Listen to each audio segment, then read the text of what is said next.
Hey guys, my name is Chrissy and I do balloons.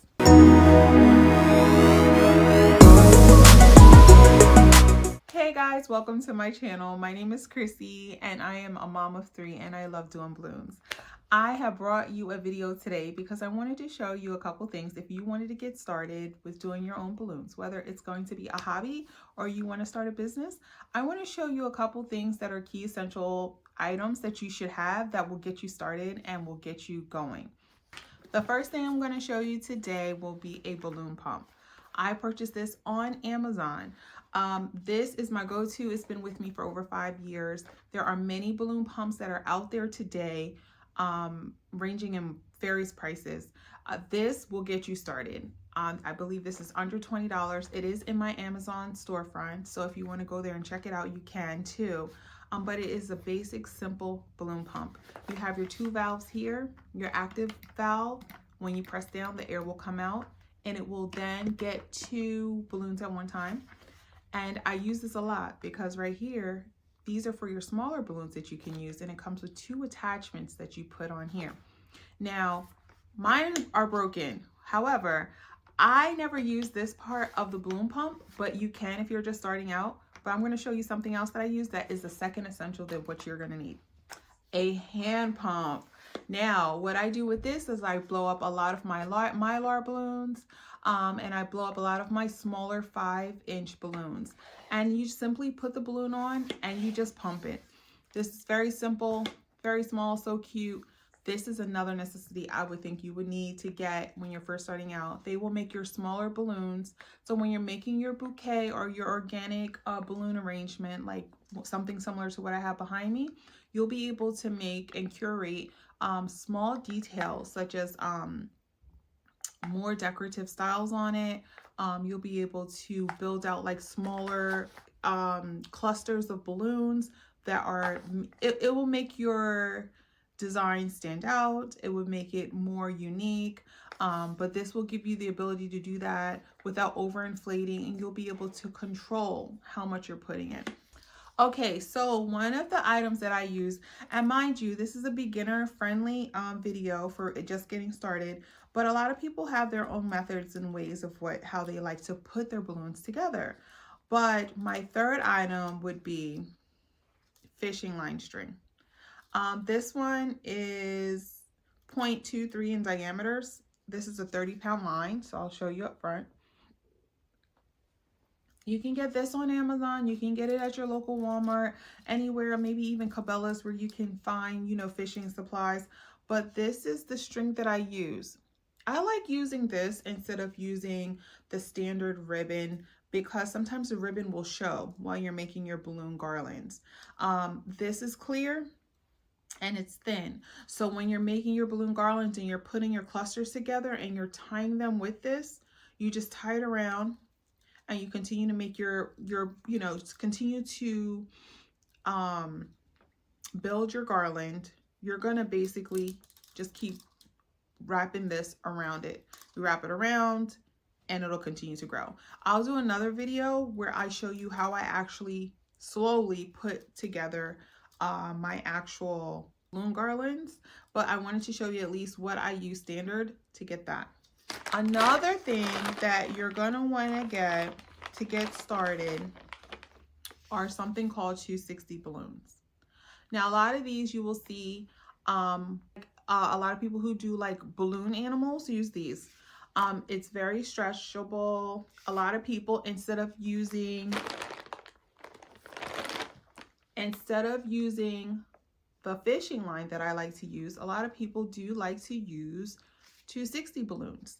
And what they do, the same way that you would use the fishing line, you tie this around your balloon, and as you're building out, it stretches, right? So I'm holding this right here as if, like, just say my hand right here is a cluster of balloons. You put your next cluster on top, you stretch it, bring it around, keep stretching until you get to the end. And these are great.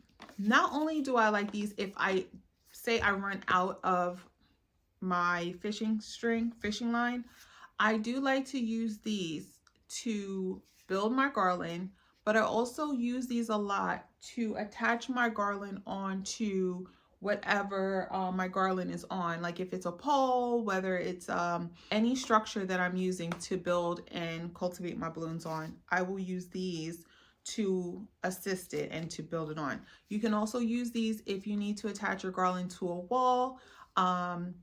You use hooks, like command strip hooks, and you attach this onto the command strip, and then you just tie this around the balloon.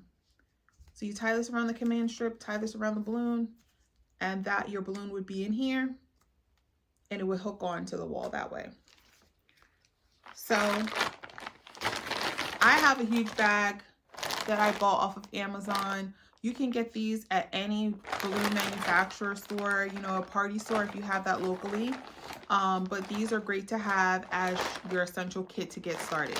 Speaking of tying and attaching, another one I like to use are zip ties. I purchased these zip ties at my local Walmart, dollar store, wherever you get them. Now, I use these for a couple of different things. I may not necessarily use this to attach to my structure, although you can, but I also use these to attach to,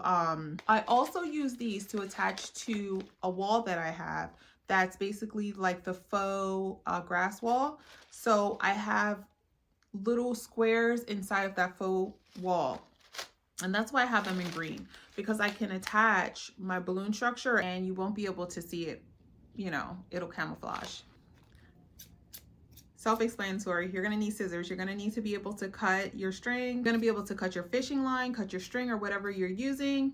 Definitely going to need a pair of scissors, which you probably already have.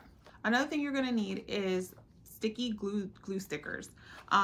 They sometimes come in a pack when you get your balloons, but I have these things and they're called U-glue, and they're small. They come on packs like this. I don't have the actual outside pack to show you, but it's in my Amazon storefront as well.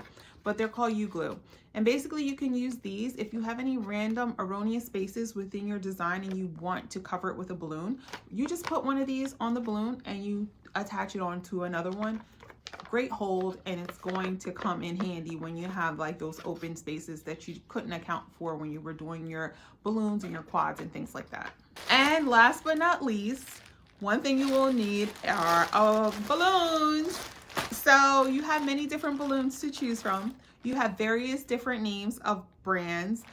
These right here are 𝐒𝐂𝐈𝐀𝐋. I do love to work with 𝐒𝐂𝐈𝐃𝐋, but they're not the only brand I work with. I also work with 𝐿𝐻𝐻, 𝐺MAR or 𝐺MAR. Oh my goodness, there's so many. I'm going to do a different video on the different types of balloons that I use, so you'll know, so you can kind of check them out, because there's so many. 𝐿𝐻𝐻, there's so many. But you want to get a good quality balloon. Whenever I do balloons for friends or family, I make sure I use a good quality balloon. You want to do that because you want to make sure it has the great elasticity. They're not going to pop on you. You want to make sure that they are the colors that they're supposed to be, that they're bright and they're enhanced. Sometimes when you get balloons from local retailers, the quality's not there, the colors are not there, it doesn't pop the way it's supposed to pop. And then you have to also account for if you're doing balloons outside. If you do balloons outside, you're gonna have to deal with weather. In the heat, balloons expand. So you don't wanna overinflate, but also a good quality balloon will give you the coverage that you need. So that's something you need to look for. So definitely grab some balloons. If you're just starting out, grab some balloons at your local store just to try it out, just to start. That's how I started. I just got some balloons from like my local party stores, Targets, Walmarts, even the Dollar Tree, to just get started and get to know what you're trying to do. You can do anything with balloons. You can make table balloons, like table displays. You can do the organic route. You can do the poles. You can have like the columns on the poles. There's different types of outline structures that you can use in various shapes: circle, triangle, square, anything you can think of. You can buy the actual structure for that and you can make your designs and put them right on there. So I love balloons because designs are just endless. You can be as creative as you want to be.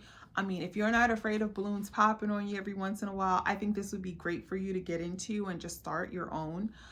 So hopefully what I gave you will get you started and just get you motivated to kind of get into the whole balloon starting process, and you'll be able to create your own and practice and You know, figure out what works for you, and then start getting into those more challenging designs as you come along. Hopefully I'll be able to bring you some more videos that will show you maybe certain design concepts or certain things that you may like or want to see.